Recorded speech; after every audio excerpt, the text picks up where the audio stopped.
Hello दोस्तों, नमस्कार। पवन Kumar study number 1 channel में आपका स्वागत है। दोस्तों, आज हम स्टार्ट करेंगे हिंदी का टॉपिक। वो है दोस्तों हमारा हिंदी का टॉपिक वर्ण। हम हिंदी का टॉपिक स्टार्ट करेंगे, उसमें हमारा है वर्ण। ये दोस्तों वर्ण हमने पहले क्यों पढ़ना शुरू किया स्टार्ट में? दोस्तों इसमें भी एक कारण है कि इस वर्ण के पढ़े बिना आपको संधि नहीं आएगी, संधि नहीं आएगी। ये दोस्तों वर्ण पढ़ेंगे तो ही आपको संधि आएगी। दोस्तों हिंदी का टॉपिक बहुत से एग्जामों में आता है, जैसे आपके एलडीसी में, एसआई में आता है, रीट के अंदर आता है और पीटीटी के अंदर आता है, और राजस्थान हाई कोर्ट के अंदर आता है। ये दोस्तों हिंदी का टॉपिक इनमें आता है। और जो भी इनमें जो भी टॉपिक लगेगा हिंदी के अंदर, संधि, सर्वनाम, विशेषण, क्रिया, सब हम दोस्तों हमारे चैनल पे हम डिटेल से पढ़ेंगे। आपको हर एक चीज डिटेल से करवाई जाएगी। तो दोस्तों आज है हमारा वर्ण पढ़ेंगे। हम स्टार्टिंग में वर्ण पढ़ेंगे कि वर्ण कितने प्रकार के होते हैं। दोस्तों वर्ण होते हैं हमारे दो प्रकार के, स्वर और व्यंजन। दो प्रकार के होते हैं हमारे, स्वर और व्यंजन। दोस्तों आज हम स्टार्ट करेंगे स्वर को। हर एक चीज आपको डिटेल में बताई जाएगी। स्वर की दोस्तों पूछते हैं, सीधा पूछ लेते हैं, स्वर कितने कौन कौन से होते हैं? स्वर होते हैं हमारे दोस्तों ए, आ, ई, बड़ी ई, ऊ, बड़ा ऊ। यहाँ दोस्तों री लगेगा, फिर आएगा ए, आई, ओ और औ। ये दोस्तों री का क्रम आप ध्यान रखना। आपको सीधा पूछ लिया कि स्वर कौन से होते हैं तो आपके स्वर हो गए ये। आपको पूछ लिया कि स्वर की मात्रा कितनी होती है, तो दोस्तों हमें यहाँ एक लेते हैं, व्यंजन देते हैं और उसमें मात्रा जोड़ते हैं। जैसे ए जुड़ गया कै में, आ जुड़ गए का में, ई जुड़ गई की में, बड़ी ई जुड़ गई की में, ऊ जुड़ गया कू में, फिर बड़ा कू जुड़ गया, फिर री जुड़ गया, और फिर ए जुड़ गया, और फिर आई जुड़ गया हमारा, और ओ जुड़ गया, और बड़ा ओ जुड़ गया, औ जुड़ गया। ये दोस्तों ये पहले इनमें कंफ्यूजन रहता था। ये दोस्तों पहले ऐसे लिखा आता था। इनमें दोस्तों करेक्शन किया गया, सुधार किया गया कि जैसे आपको पूछ ले एक, तो दोस्तों आपको ये पता होना चाहिए कि ये एक है, तो ये वाला है, ये वाला है। दोस्तों इसमें सुधार किया गया। ये तो बिना डंडे वाला कर दिया और इसको एक डंडे वाला कर दिया। जो बिना डंडे वाला है वो तो है हमारा एक डंडे वाला, और जो ये डंडे वाला है एक, इसको कर दिया दो डंडे वाला। ऐसे आप याद रखना, और आप जैसे संधि विच्छेद करोगे तो आपको आसानी रहेगी। हमने स्वर की मात्रा जोड़ दी है, तो दोस्तों हम स्वर ए को जोड़ रहे थे। ए की कोई मात्रा नहीं होती, स्वर आपको बता दिया 11 होते हैं। छठी क्लास में भी आपके 11 थे, अब भी 11 ही हैं, और आगे भी आपके 11 ही रहेंगे। अब वो सीधा पूछ लेता है, एक बार पूछ भी लिया था कि स्वरों की मात्रा कितनी होती है। स्वरों की मात्रा, तो स्वरों की मात्रा हमने ए को जोड़ा कै में, कोई मात्रा नहीं लगती।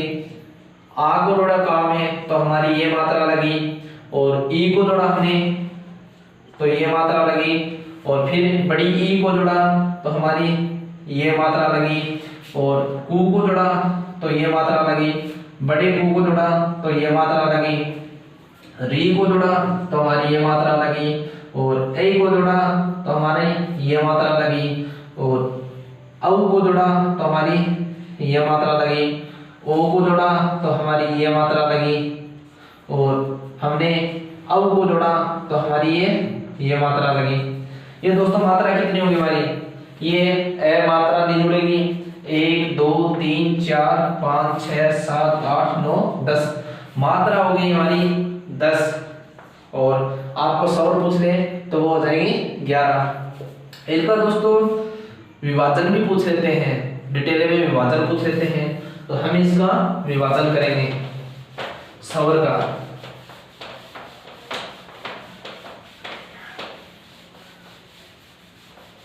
ये दोस्तों सवाल में फिर लिख देता हूं, ए आ ई बड़ी ऊ बड़ा ऊ री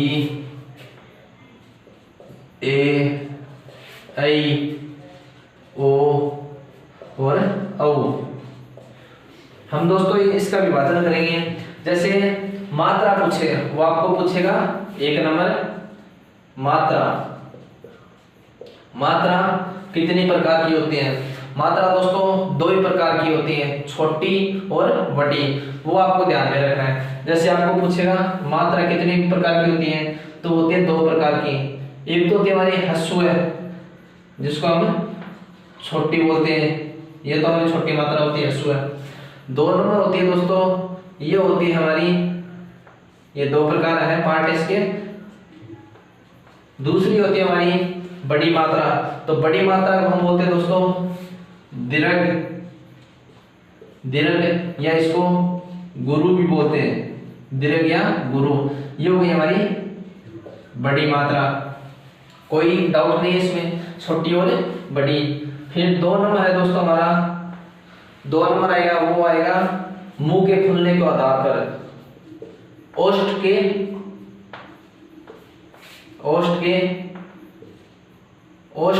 आधार पर, ये हमारा 2 नंबर है, ओष्ठ के आधार पर है। ये दोस्तों इसके 2 पार्ट होते हैं ओष्ठ के आधार पर भी। एक तो होता है वर्ताकार और एक होता है दोस्तों अवर्ताकार। इसमें दोस्तों क्या है, जिसमें ज्यादा मुंह खुलता है वो हो जाएगा हमारा, जिसमें होठ, हमारे होठ है वो बाहर आ जाते हैं लोमड़ी की तरह, जैसे लोमड़ी के नहीं आ जाते हैं उसकी तरह बाहर आ जाते हैं, तो वो तो हो जाएगा हमारा वर्ताकार। आप बोल के देख लो, जैसे इसमें बोलो ऊ, बोल के देखो ऊ, तो आपके होठ, आपको खुद लगेगा होठ बाहर निकल के आ रहे हैं, तो ये ऊ और ऊ इसमें आ जाएगा, ऊ और ऊ आ जाएगा इसके वर्ताकार के अंदर। फिर दोस्तों एक ये बोल के देखो ओ और औ, आपके होठ आ रहे हैं ना बाहर, ओ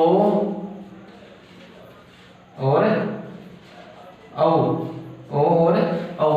ये दोस्तों 4 हमारे आ गए इस वर्ताकार के अंदर, और जो बाकी बचे वो आ गए इसके, कितने 7 बच गए, वो आ गए अवर्ताकार के अंदर।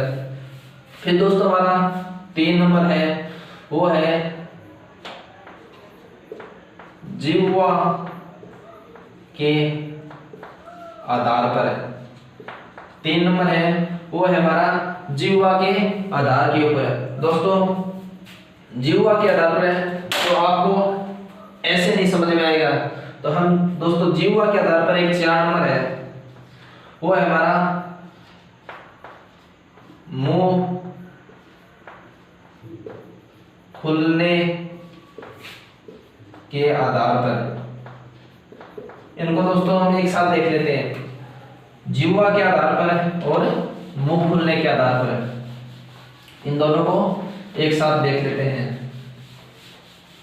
जैसे आपका ये है, आपकी जीभ बाहर निकाल देते हैं, ये दोस्तों आपकी हुई जीभ, यही तो आपकी जीभ। दोस्तों इसके हम 3 पार्ट कर देते हैं, इसके हम 3 पार्ट कर देते हैं। ये हो गई फर्स्ट, सेकंड और थर्ड पार्ट। दोस्तों ये जो जीभ, आगे की जीभ होती है हमारी, आगे की, आप इसको खुद बोल के देखो आगे की जीभ को, तो इसको नाम दे देंगे हम अग्र भाग, ये होगी हमारी मध्य भाग, और ये होगी तो 3 नंबर हमारी पश्चिम भाग। फर्स्ट पार्ट, सेकंड पार्ट और थर्ड पार्ट, ऐसे याद रख लेना। तो दोस्तों अगर आप बोलो आप कैसे याद करोगा, कंफ्यूज हो गए।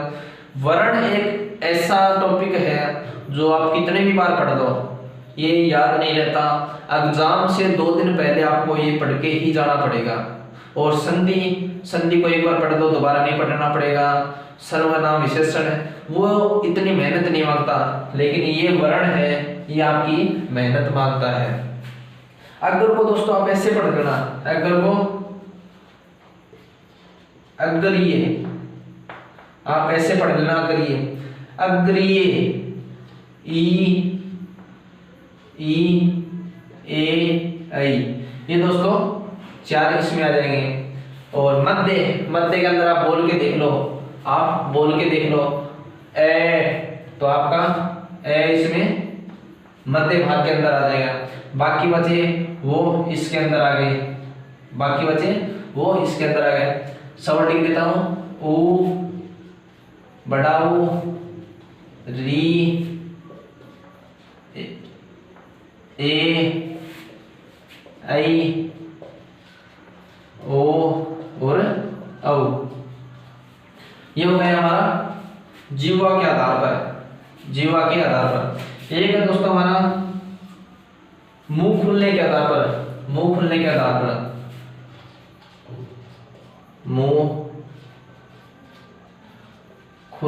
के आधार पर एक इसमें दोस्तों पार्ट है। एक तो है संवृत, एक है अर्ध संवृत, और एक है हमारा दोस्तों विवृत, और एक है दोस्तों 4 नंबर है वो है हमारा अर्ध विवृत। इसको तो दोस्तों बहुत मुश्किल है याद करना, कैसे याद करें। ये दोस्तों बस कुछ ऐसे ही है, आपका मुंह कम खुलता है, ज्यादा खुलता है, पूरा खुलता है, बस ऐसे ही है। अब बोलो कैसे याद करें इसको दोस्तों आप ऐसे याद कर लेना, जैसे मुंह खुलने का मतलब आ, आप बोल के देखो आ, ये एक तो हमने पकड़ दिया आ, ये दोस्तों एक तो आएगा इसमें पूरा मुंह खुलता है, बोल के देखो आ वर्ण का ये वीडियो देख के छत पे लग जाना बोलने के लिए आ ओ ऐसे। इसमें वो है ऐसे ही कुछ है, बोलने छत पे चढ़ जाना बोलने के लिए, और याद करना ए आ ऊ औ। आपको कोई आधी रात को फोन करके पूछे तो हेलो कुछ नहीं करना है, बस ए आ ऊ ये याद होना चाहिए आपको। ये तो आपको पता चल गया विवृत कि ये इसमें आएगा। संवृत, ये संवृत आप ऐसे याद रखना, इसमें अग्री में ई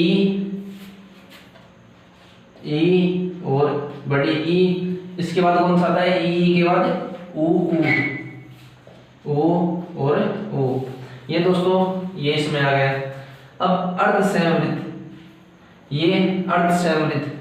ये दोस्तों अर्ध संवृत एक तो आएगा हमारा इससे छोटा आ गया ये ए, ये इसके अंदर आ गया, इससे छोटा ओ, ये इसके अंदर आ गया, आ इसके अंदर आ गया, और ये बच गया विवृत। तो इसके अंदर हमारे बाकी बचे वो इसके अंदर आ जाएंगे। क्या हुआ नहीं समझ में, एक बार फिर रिपीट मार देता हूँ। जीवा के आधार पर बताया आपको मैंने कि ये आपकी जीभ है, इसको 3 पार्टों में बांट लेना। ऐसे आपको एग्जाम में याद नहीं रहेगा कि वो कौन से आधार पर है, वो आपको नहीं पूछेगा कि कम मुंह खुलने वाला कौन सा है, थोड़ा ज्यादा खुलने वाला कौन सा है, पूरा खुलने वाला वो आपको सीधा देगा। संवृत में कौन सा स्वर आएगा, अर्ध संवृत में कौन सा स्वर आएगा, इसमें वो पूछ लेगा कि अग्रीय भाग में कौन सा स्वर आएगा, मध्य में भाग में कौन सा स्वर आएगा। तो आपको ये याद रखने पड़ेंगे, ये ऐसे बना लेना और याद रखने पड़ेंगे। अगर को आप पढ़ लेना, अग्रीय में ई बड़ी ए आई ये इसमें आ जाएंगे, ए आ जाएगा इसमें मध्य में, और पश्च के अंदर जो बाकी बचे वो उसमें आ जाएंगे। संवृत में आपको ये ई आते हैं, ये ई हमने लिख लिया, और इसके बाद ई के बाद आता है उ औ, ये हमने लिख लिया। फिर अर्ध संवृत, इससे छोटा आधा ये ए लिख लिया, और औ से छोटा ओ लिख लिया। अव्यवृत में आपको बताए पूरा मुंह खुलने वाला, जो बाकी बचे वो इसमें लिख दिए। दोस्तों कोई डाउट है तो कमेंट करके बता देना, आपकी डाउट क्लियर कर दूंगा। अब दोस्तों हमने कौन कौन से पढ़ लिए वो लिख देता हूं मैं यहाँ।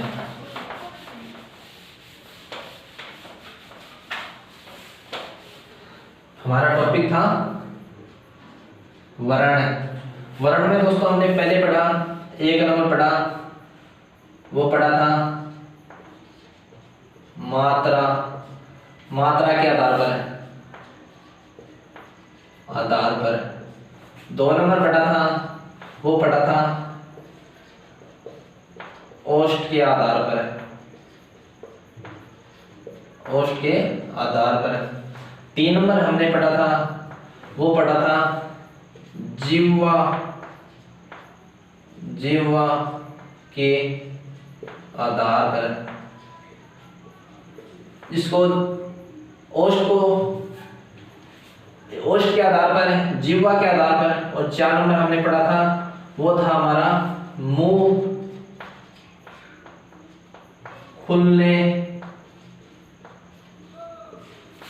के आधार पर। ये दोस्तों मार्कर पे सही नहीं बनी है, इसलिए थोड़ा धुंधला चल रहा है, इसके लिए कमेंट ना करें। अब दोस्तों हमारा एक 5 नंबर है, वो है स्वर तंत्र। ये 5 नंबर है हमारा स्वर तंत्र।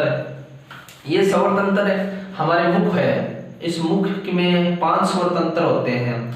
वो कौन कौन से, जैसे नीचे तो होता है हमारे कंठ, ये तो हमारा नीचे से आपको पता है कि नीचे कंठ होता है। कंठ के ऊपर होता है जो तालवा, आपने कैसे दिस छाड़ेंगे तालवे के तो कंठ आपके चिपकेंगे तालों में, बस वही कंठ होता है। तो कंठ ये हो जाएंगे 1 नंबर, 2 नंबर, 3 नंबर और 4 नंबर, और एक है 5 नंबर। इनके स्वर तंत्र के 5 प्रकार होते हैं। 5 प्रकार होते हैं। पहला तो दोस्तों आपका हो गया कंठ, पहला हो गया आपका कंठ, इसको कंठ भी बोलते हैं, कंठे भी बोलते हैं। और 2 नंबर हो गया आपका तालु, 2 नंबर हो गया तालु। ये 3 नंबर, 4 नंबर और 5 नंबर। इसमें थोड़ी डाउट आ गई तो आप ऐसे कर देना, जैसे मानो ये आपका कंठ है, ये तो हो गया आपका कंठ, ये हो गया आपका कंठ। इसके थोड़ा ऊपर है, ये हो गया तालु, ये यहाँ आपकी जीभ है, इसमें तो कोई कंफ्यूजन वाली बात नहीं है। लास्ट में आपके होठ है, ये हो गए होठ। होठ से थोड़े आगे आता है तो वो आ जाते हैं आपके होठ के आगे आ जाते हैं, थोड़े जस्ट आगे वो आ जाते हैं दांत। दांत भी बोलते हैं इसको और दंते भी बोलते हैं। दोस्तों वो आपको सीधा पूछ लेगा कि दंते के आगे, दंते के पीछे और तालु के आगे, दंते के पीछे और तालु के आगे वह कौन सा स्वर तंत्र आएगा, सीधा सीधा पूछ लेगा वो आपको। वैसे पूछ लेगा कंठ के आगे कौन सा स्वर तंत्र आएगा, तो दोस्तों ये आएगा हमारा जो हम जाड़ नहीं होती कि हमारी जाड़, जिसको जैसे मान लो बोलते हैं, इसको बोलते हैं मूर्धन्य। मूर्धन्य ये 1 नंबर हो गया हमारा कंठ, नीचे 2 नंबर थोड़ा उससे ऊपर तालु, फिर उससे ऊपर मूर्धन्य, और उससे थोड़ा ऊपर दांत या दंते भी बोलते हैं इसको, और ये होठ। इसमें तो कोई कंफ्यूजन ही नहीं है। इसमें दोस्तों आपको कंठ, तालु, मूर्धन्य और दांत और होठ, इसमें आपको स्वर सेट करने हैं। जैसे हमारे आपको स्वर बताए थे मैंने आपको, ए, आ, ई, उ, ए, आई, यहाँ दोस्तों री आएगा, मैं भी भूल गया, री आएगा, ओ और औ। ये दोस्तों हमारे 11 हो गए स्वर, ये स्वर हो गए हमारे 11। तो दोस्तों इनमें से हमको कर्म सेट करना है। कंठ से बोला जाएगा दोस्तों, आप बोल के देना ए और आ, इससे बोला जाएगा ए और आ, ये बोला जाएगा दोस्तों इससे। फिर इसके आगे ई और बड़ी ई, ये दोस्तों इससे बोला जाएगा ई और बड़ी ई से। फिर दांत से दोस्तों कोई स्वतंत्र नहीं बोला जाता, सीधा पूछ ले, दांत से कौन सा स्वतंत्र बोला जाता है, तो स्वर नहीं बोला जाता। होठ वो आपको, जैसे आपको आपके किसी होठ पे, ऊपर वाले होठ पे मुक्का मार दे, और आपका होठ टूट जाए, तो आपको सीधा पूछ लेगा वह कौन सा स्वतंत्र है जो आपके होठ से बोले जाते हैं। तो आप बोल के देख लो, एक तो हो जाएगा ऊ औ, और एक हो जाएगा ओ और औ, ये यहाँ लिख दो। एक तो हो जाएगा ऊ, और एक हो जाएगा हमारा औ, और एक हो जाएगा ओ, और एक हो जाएगा औ। ये दोस्तों इसमें होठ में बोले जाएंगे, होठ स्वरतंत्र में। दांत ने आपको बताया कोई स्वरतंत्र नहीं बोला। मूर्धन्य से एक ही स्वरतंत्र बोले जाएगा, वो है री। ये स्वरतंत्र मूर्धन्य से बोले जाते हैं दोस्तों। फिर रिपीट मारना, कंठ से बोला जाता है ए और आ, पहला ए और आ बोला जाता है कंठ से। बोल के देख लेना, यहाँ थोड़े जोर से बोलो, वीडियो देख रहे हो, और एग्जाम में जब बोलो तब थोड़ा धीरे बोल लेना। और तालु से जो कंठ से ऊपर होता है उससे बोले जाते हैं ई और बड़ी ई, ये यहाँ लिख दिया। मूर्धन्य से बोला जाता है ये री, इस री को बोलते हैं। एक दोस्तों हमारे बड़ी री भी होती है, एक हमारे बड़ी री भी होती है, वो हमारे संस्कृत में होती है, जिसको एग्जामिनर नहीं मानता और पूछता भी नहीं।